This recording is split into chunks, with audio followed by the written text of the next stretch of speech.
성경책의 주인공은 예수님이십니다. 구약 성경은 오실 예수님에 대해서, 신약 성경은 오신 예수님에 대해서 이야기하고 있습니다. 그리고 우리는 다시 오시는 예수님을 기다리며 살아가고 있는데, 이 전 기간, 그러니까 예수님의 초림부터 재림까지의 전 기간, 이 기간을 우리는 종말이다 라고 말합니다.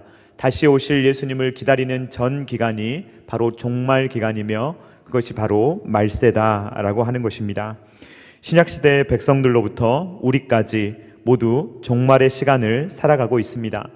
이 종말이라는 이 긴 기간은 이미 승리를 이룬 기간이기도 하지만 아직 완성되지 않은 기간이기도 합니다. 요한계시록을 기록할 때 사도 요한은 로마가 큰 제국을 이루어서 통치하는 환경에서 살아가고 있었습니다. 그때는 누가 봐도 로마가 이기고 있었고, 누가 봐도 로마가 세상을 통치하는 것처럼 보였습니다. 요한도 예수님을 증거했다는 이유 때문에 반모라는 섬에 갇히게 되었습니다. 요한계시록 1장 9절 말씀 우리 한번 같이 읽어보도록 하겠습니다. 시작. 나 요한은 너희 형제요 예수의 환난과 나라와 참음에 동참하는 자라. 하나님의 말씀과 예수를 증언하였으므로 말미암아 반모라 하는 섬에 있었더니. 아멘.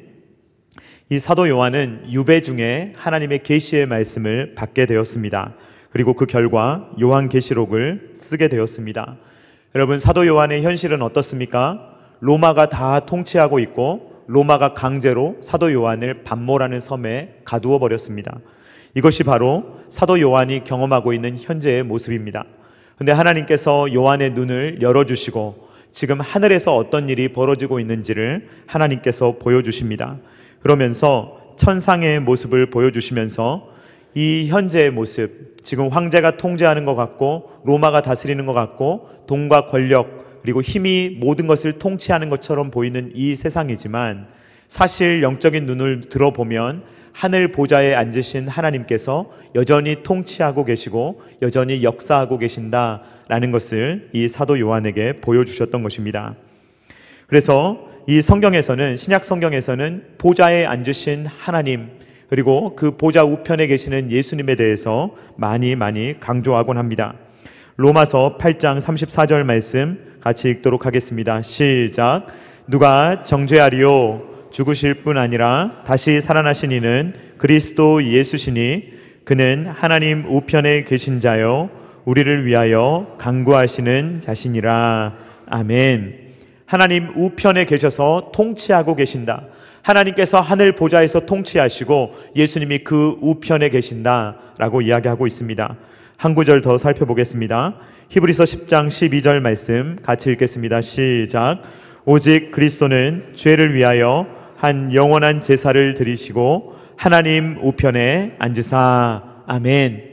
예수님께서 구원 역사를 이루시기 위해서 영원한 제사를 다 드리셨고 이제는 더 이상 하실 일이 없기 때문에 하나님의 보좌 우편에 앉으셨다. 이미 거기에 예수님께서 올라가셔서 하늘에 계신다라고 이야기하고 있습니다. 부활하신 예수님은 어디 계십니까? 부활하신 예수님은 하나님 보좌 우편에 계시는 줄로 믿습니다. 부활하신 예수님은 인간의 몸을 입고 지금 부활체를 입으시고 하나님의 보좌 우편에 계십니다. 그래서 거기에서 성부 하나님과 함께 이 세상을 통치하고 계시는 것입니다. 그리고 성령 하나님을 이 땅에 보내주셔서 저와 여러분들에게 직접적으로 역사하셔서 한 사람 한 사람을 성령 충만하게 하시고 한 사람 한 사람이 그리스도의 말씀에 따라 통치를 받을 수 있도록 성령 하나님께서 우리의 심령 가운데 역사하고 계시는 것입니다. 그러므로 구원받은 사람들은 큰 소리로 하나님의 통치를 찬양합니다. 요한계시록 7장 10절 말씀 같이 읽어보도록 하겠습니다. 시작. 큰 소리로 외쳐 이르되 구원하심이 보좌에 앉으신 우리 하나님과 어린 양에게 있도다 하니. 아멘. 요한계시록이 우리에게 보여주는 것이 무엇입니까?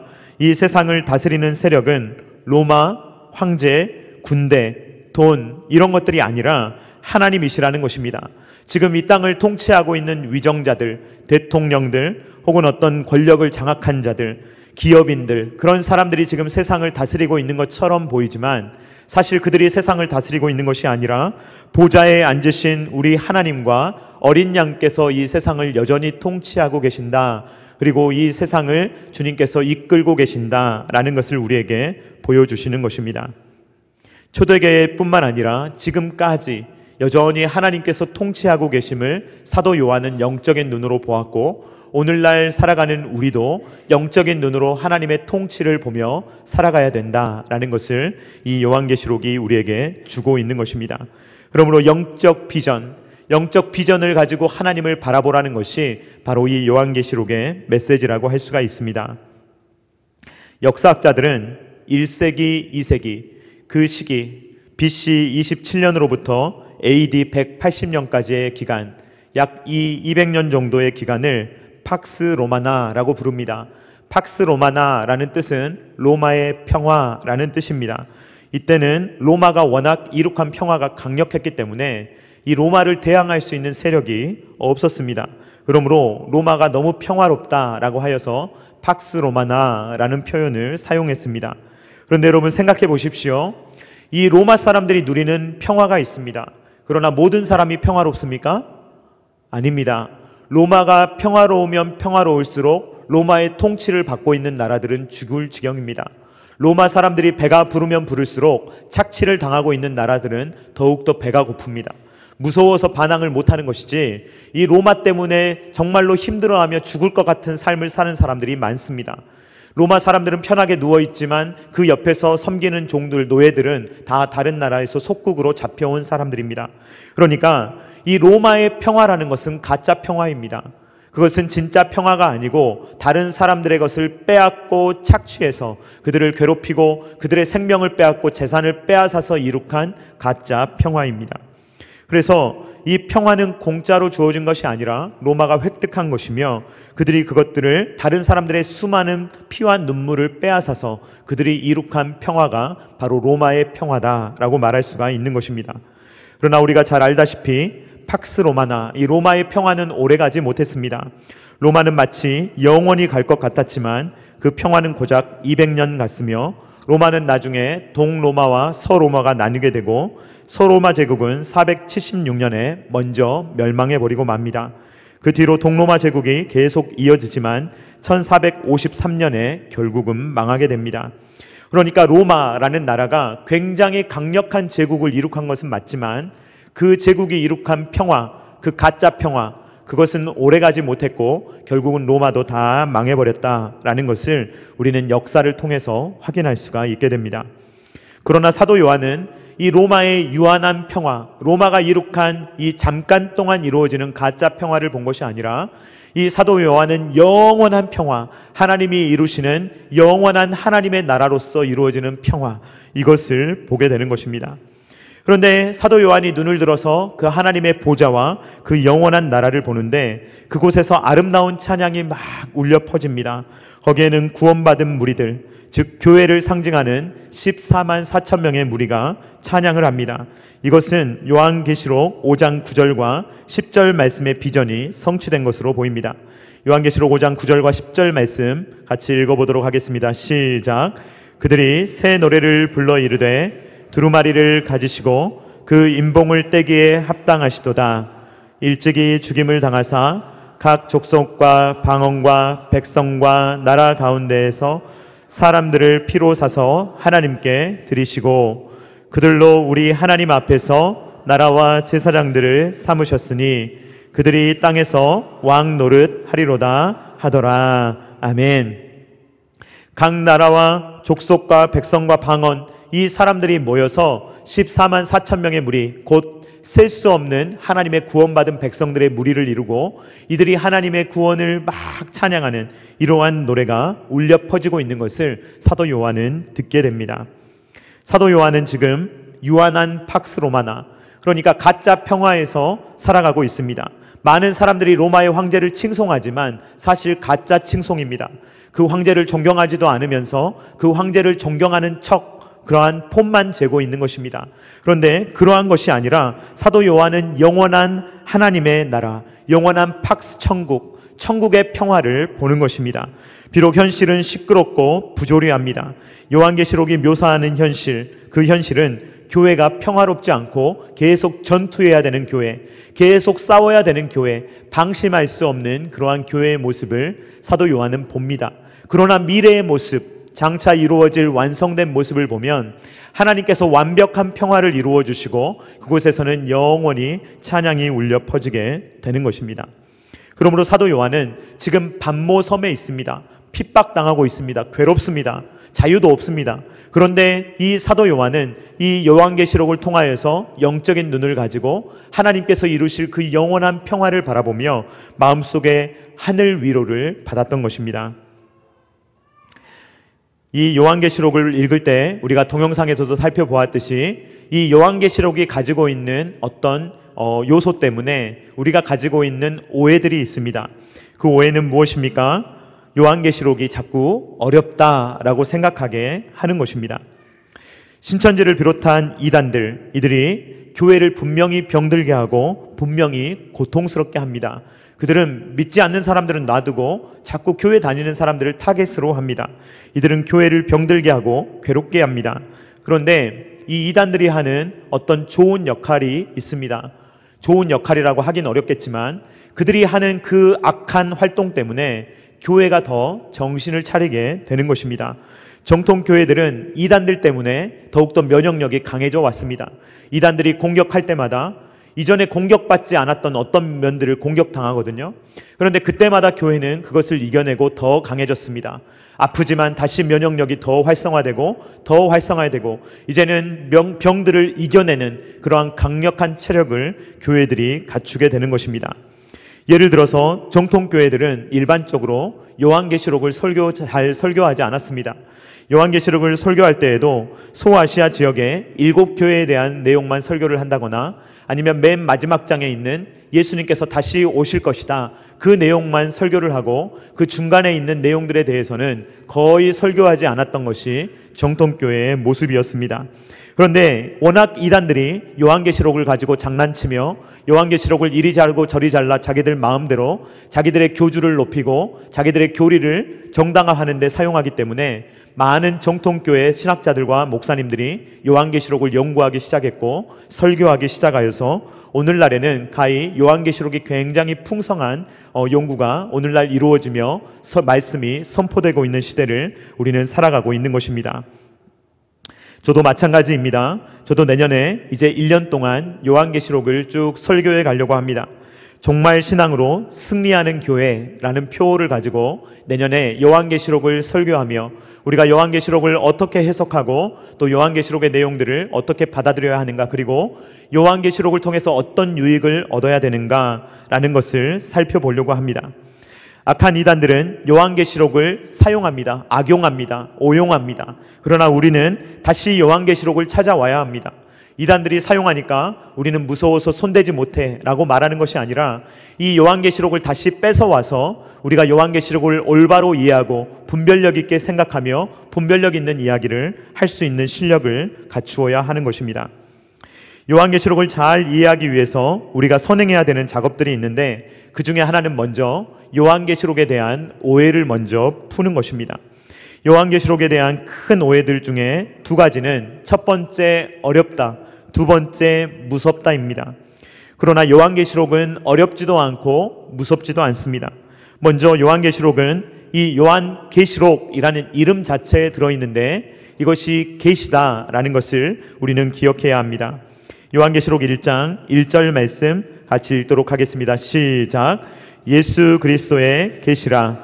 이는 하나님이 그에게 주사 반드시 속히 일어날 일들을 그 종들에게 보이시려고 그의 천사를 그 종 요한에게 보내어 알게 하신 것이라. 아멘.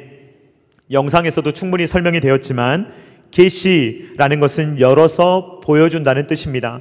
여러분, 요한계시록은 계시입니다. 그러면 열어서 보여준 것입니까? 아니면 꽁꽁 감추어 둔 것입니까? 열어서 보여준 것입니다. 우리를 이걸 꽁꽁 감추어서 요한계시록을 너는 못 볼 거야, 너는 이해도 못할 거야, 절대 해석 못할 거야, 하나님께서 요한계시록을 그런 목적으로 우리에게 주신 것이 아니라는 것입니다. 요한계시록은 계시로 주어졌습니다. 열어서 보여주기 위한 목적으로 주어졌고, 그것이 그 종들에게 보이시려고 그리고 알게 하신 것이라 라고 말하면서 이 요한계시록이 우리에게 이해 가능하다라는 것을 확실하게 보여줍니다. 그러므로 이 요한계시록의 말씀을 대할 때마다 이것을 우리는 이해할 수 없으니까 손대면 안 돼, 이것은 멀리 해야 돼, 내가 절대로 봐서는 안 돼 라고는 해서는 안 되며, 우린 요한계시록을 읽고 요한계시록을 이해하고 요한계시록의 말씀을 지켜나갈 수가 있어야 한다는 것입니다. 요한계시록에 대한 두 번째 오해는 요한계시록이 두려움을 준다는 것입니다. 요한계시록에는 다양한 환상들, 전투의 장면들, 그리고 최후의 심판 같은 것이 등장합니다. 그래서 요한계시록을 떠올리면 기묘한 모습, 매우 괴상한 모습, 또 무서운 인상이 있을 수가 있습니다. 그런데 여러분, 하나님께서 말씀하실 때 이 요한계시록을 주신 목적이 우리에게 위로를 주기 위한 것이다 라고 성경은 기록하고 있습니다. 요한계시록 1장 5절 말씀 같이 읽도록 하겠습니다. 시작. 또 충성된 증인으로 죽은 자들 가운데에서 먼저 나시고 땅의 임금들의 머리가 되신 예수 그리스도로 말미암아 은혜와 평강이 너희에게 있기를 원하노라. 우리를 사랑하사 그의 피로 우리 죄에서 우리를 해방하시고. 아멘. 은혜와 평강이라는 것은 서신서에 많이 등장하는 내용입니다. 그래서 너희에게 은혜가 있기를 원하노라, 너희에게 은혜와 평강이 있기를 원하노라, 이것이 서신서에 많이 등장하는데 요한계시록도 서신서입니다. 그러니까 이 은혜와 평강이 너희에게 있기를 원하노라 라고 말씀하고 있는 것입니다. 은혜는 무엇이며 평강은 무엇입니까? 은혜는 원인이고 평강은 결과입니다. 하나님이 은혜를 주시면 그 은혜가 원인이 되어서 우리에게 평강이 오는 것입니다. 그러니까 요한계시록이 주어진 목적은 하나님께서 우리에게 은혜를 주시기 때문에 이 은혜로 말미암아 성도들이여 평강을 누리십시오 라는 것이 요한계시록이 기록된 목적이라는 것입니다. 사도 요한이 요한계시록을 기록했던 시기는 이미 예수님께서 구속 역사를 다 완성하신 이후입니다. 예수님께서 성육신하시고 죽으시고 부활 승천하신 이후에 사도 요한이 이 글을 쓰고 있는 것입니다. 예수님은 더 이상 죄를 위해 뭔가 하셔야 되는 것이 아닙니다. 이미 이루셨습니다. 그러니까 예수님은 완성하셨기 때문에 거기에 더 무엇인가를 덧붙일 필요가 없다는 것입니다. 그러니까 사도 요한이 만나는 예수님, 사도 요한이 요한계시록에서 만나는 예수님은 어떤 예수님이시냐? 예수님은 이미 승리하신 예수님, 이미 권세로 다스리시는 예수님, 그 예수님을 사도 요한은 보았다는 것입니다. 예수님께서 다시 오시겠다고 약속하시고 아직 재림하진 않으셨지만 이미 승리하셨기 때문에 우리도 그 승리하신 예수님을 믿고 있는 것입니다. 그러므로 사도 요한은 낭망하지 않습니다. 지금 사도 요한이 살고 있는 시기는 로마 사람들이 괴롭히기도 하고 유배를 보내기도 하고 죽이기도 하고 재산을 몰수하기도 하는 그러한 시대입니다. 그러나 사도 요한은 두려워하지 않습니다. 왜냐하면 천국 비전을 보며 이미 승리하신 예수 그리스도께서 하늘 보좌에 계시기 때문에 몸은 현실은 반모섬에 있더라도, 현실은 괴로움을 당하더라도 이 현실이 끝이 아니고 영광스러운 미래가 있기 때문에 그 미래를 비전으로 보면서 사도 요한은 위로를 받으며 동일한 환경 가운데 처해 있는 수많은 성도님들에게 이 어려움을 이겨내고 견디고 인내하며 장차 우리에게 이루어질 소망을 바라보며 위로를 얻으십시오 라고 말하며 은혜와 평강이 여러분들에게 있기를 원합니다 라고 말하고 있는 것입니다. 사도 요한은 이런 의미에서 요한계시록을 마무리할 때도 이 요한계시록의 맨 마지막, 그러니까 창세기부터 요한계시록이 기록될 때 이 요한계시록의 맨 마지막 부분이 어떻게 끝나느냐? 은혜로 끝나고 있습니다. 요한계시록 22장 21절 말씀 다 같이 읽겠습니다. 시작. 주 예수의 은혜가, 아멘. 이 은혜가 저와 여러분들에게 있기를 주님의 이름으로 축원드립니다. 하나님께서 요한에게 요한계시록을 주셨던 이유는 하나님의 은혜와 평강을 실제적으로 누리라 라는 것입니다. 비록 현실은 두렵지만 두려워하지 말라 라고 하나님은 말씀하십니다. 요한계시록 1장 17절 말씀 같이 읽겠습니다. 시작. 내가 볼 때에 그의 발 앞에 엎드러져 죽은 자 같이 되매 그가 오른손을 내게 얹어 이르시되 두려워하지 말라 나는 처음이요 마지막이니. 아멘. 영광스러운 예수님을 보면서 두려워하는 이 사도 요한에게 예수님께서는 두려워하지 말라, 아무것도 두려워할 것이 없다 라고 말씀하시면서 이 성도들에게 위로, 소망, 이것을 주려고 하시는 것입니다. 위로와 소망을 주심으로 말미암아 인내할 수 있는 힘, 견뎌낼 수 있는 힘을 가질 수 있도록 주님께서 역사하시는 것입니다. 요한계시록은 사도 요한이 본 환상, 그리고 당시의 현실, 그리고 장차 될 일, 그러니까 과거, 현재, 미래의 모든 일들이 다 기록되어 있습니다. 요한계시록 1장 19절 말씀 같이 읽도록 하겠습니다. 시작. 그러므로 내가 본 것과 지금 있는 일과 장차 될 일을 기록하라. 아멘. 소아시아의 7 교회를 보면 이 현실과 계시 사이에 싸움이 일어나는 것을 보게 됩니다. 현실이 있고 계시가 있죠. 이 현실을 보면 어렵죠. 현실은 로마가 통치하고 있고 사탄이 활개를 치고 있습니다. 그러나 계시를 보면 어떻습니까? 하나님께서 여전히 통치하고 계시고 이 사탄은 이 예수님의 통치에 꼼짝도 못하는 존재입니다. 장차 예수님께서 다시 오실 때 이 세상은 다 모든 것들이 완성되게 될 것입니다. 그러니까 현실을 보면서 살아가는 것이 아니라 계시를 보면서 살아가야 된다라고 우리에게 말씀을 하는 것입니다. 현실적으로 보면 요한은 유배자입니다. 그러나 계시를 통해서 보면 사도 요한은 이 세상에서 비록 전쟁이 반복되고 환난, 핍박, 재앙 이런 것들이 계속해서 반복된다고 할지라도 이것들은 잠시일 뿐이며 영원한 것이 아니며 어느 순간에 그칠 것이며 최종적으로 하나님이 통치하시고 승리하시면 그때에는 영생복락, 영원한 천국 소망이 우리에게 이어질 것을 우리에게 말하고 있습니다. 이것이 바로 오늘날 우리가 신앙생활을 해나가는 의미인 것입니다. 우리가 살아가는 현실은 어떻습니까, 여러분? 현실을 살아가다 보면 답답할 때가 많습니다. 말도 안 되는 일들이 이 사회에 일어나는 것들을 보게 됩니다. 어떻게 저렇게 악한 사람들이 활개를 치고 다니는가? 어떻게 이렇게 부조리한 일들이 일어날 수가 있는가? 어떻게 이렇게 세상이 어두울 수가 있는가? 뉴스를 보면 너무너무 어두운 소식들이 많습니다. 인류는 점점 발전되고 점점 세련되어지고 지구가 점점 단합하는 줄 알았더니 알고 보니 더 효율적으로 서로를 죽이고 더 서로 효율적으로 괴롭히며 지금 더 잔인한 전쟁이 끊이지 않고 있는 시대를 우리는 오늘날 살아가고 있습니다. 지구촌 한쪽은 배가 불러서 어쩔 줄을 모르고 지구촌 한쪽은 굶어 죽어가는 사람들이 수두룩한 이 현실, 이러한 현실들을 볼 때 우리의 마음은 도대체 이게 무엇인가 라는 생각이 들 때가 많이 있습니다. 그러나 계시는 뭐라고 말합니까? 예수님께서 다시 오실 때까지는 이런 일들이 반복될 것입니다. 주님이 다시 오시기 전까지, 주님이 재림하셔서 이 세상의 모든 것들을 완성시키시기 전까지는 이 일들이 반복될 것이다 라는 것이 계시록이 우리에게 주는 말씀입니다. 그러나 이러한 현실을 살고 있다 하더라도 이미 승리가 이루어졌고 그 승리가 나중에 완벽하게 주어질 것이기 때문에 그 승리가 보장되어 있기 때문에 그 새하늘과 새 땅을 바라보며 우리는 한 걸음 한 걸음을 걸어가야 한다는 것입니다. 이 계시는 우리에게 미래를 어떻게 가야 할 것인가 라는 것을 보여줍니다. 우리는 미래를 볼 때 하나님의 보좌를 봅니다. 하나님의 통치를 봅니다. 이 계시를 바라봅니다. 그러면 장차 우리의 미래는 어떻게 완성될 것인가 라는 것을 확신할 수가 있게 되는 것입니다. 그러므로 이 요한계시록이 쭉 진행되는 가운데 빠지지 않는 것이 무엇이냐? 찬양, 찬양, 찬양, 찬양이 이어지는 것입니다. 현실 가운데 어려운 일이 있어도 천상의 찬양이 울려 퍼지고, 그리고 여러 가지 어려움들이 있다가도 천상의 찬양이 울려 퍼지는 것을 사도 요한은 확인하고 또 확인하는 것입니다. 그래서 이 땅을 살아갈 때 교회는 무엇을 해야 하느냐?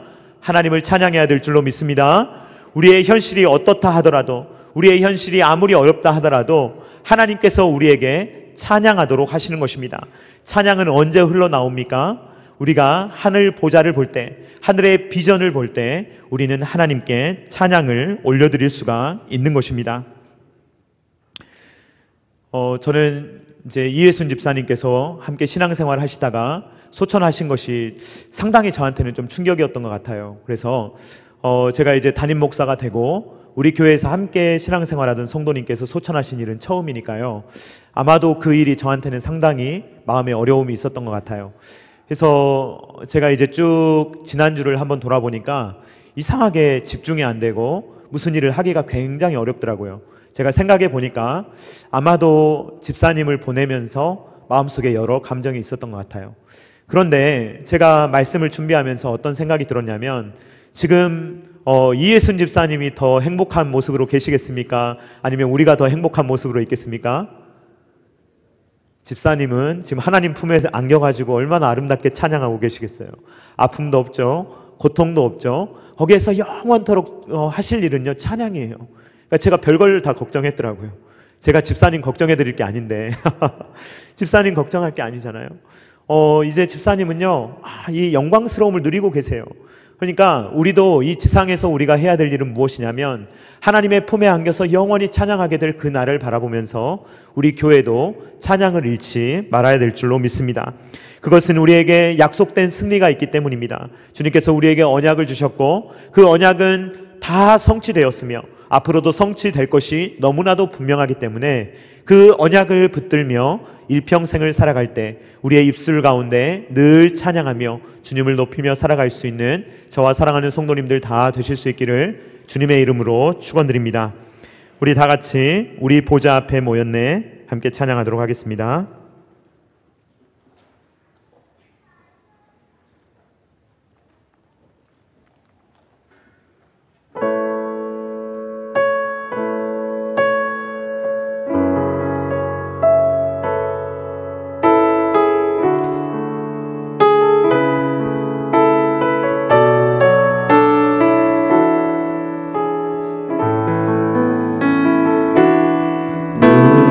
보좌 앞에 모였네 함께 주를 찬양하며 하나님의 사랑 그 아들 주셨네 그의 피로 우리 구원받았네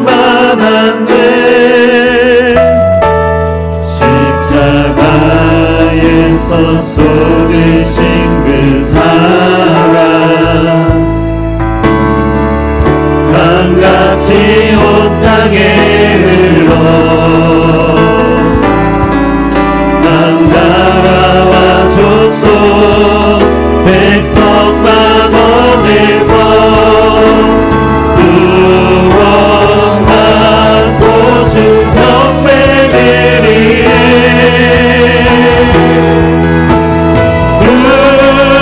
구원하심이 보좌에 앉으신 우리 하나님과 어린 양께 있도다 구원하심이 보좌에 앉으신 우리 하나님과 어린 양께 있도다 구원하심이 보좌에 앉으신 구원하심이 보좌에 앉으신 우리 하나님과 어린 양께 있도다 구원하심이 보좌에 앉으신 우리 하나님과 어린 양께 한 번 더 찬양합니다.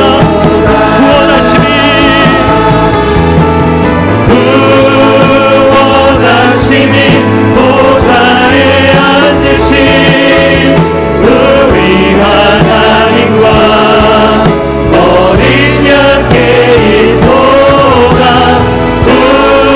구원하심이 보좌에 앉으신 우리 하나님과 어린 양께 있도다.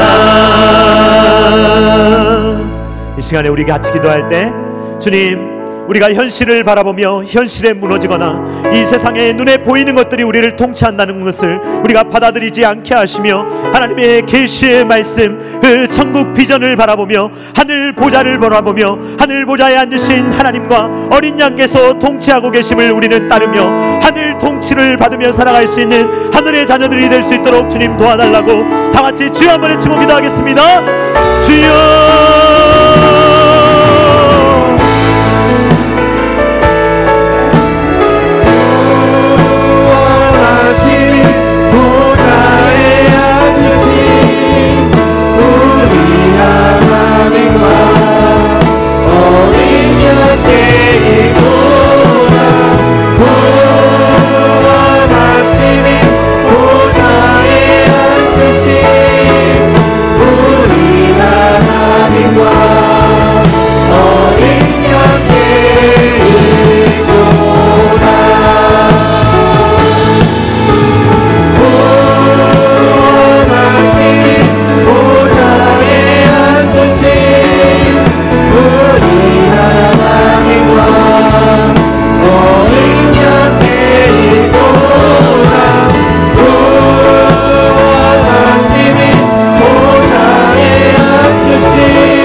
사랑하는 하나님 아버지, 감사합니다.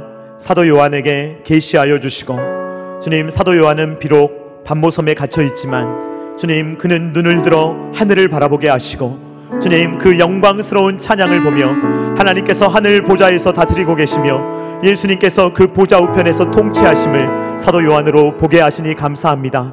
그래서 아무리 어렵고 힘든 순간이더라도 주님, 사도 요한으로 하여금 그 일을 이기게 하시며 하늘 소망을 품게 하여 주시며 은혜와 평강을 누릴 수 있도록 주님께서 인도하여 주시니 감사를 드립니다. 주님, 그 말씀을 오늘 우리도 받습니다.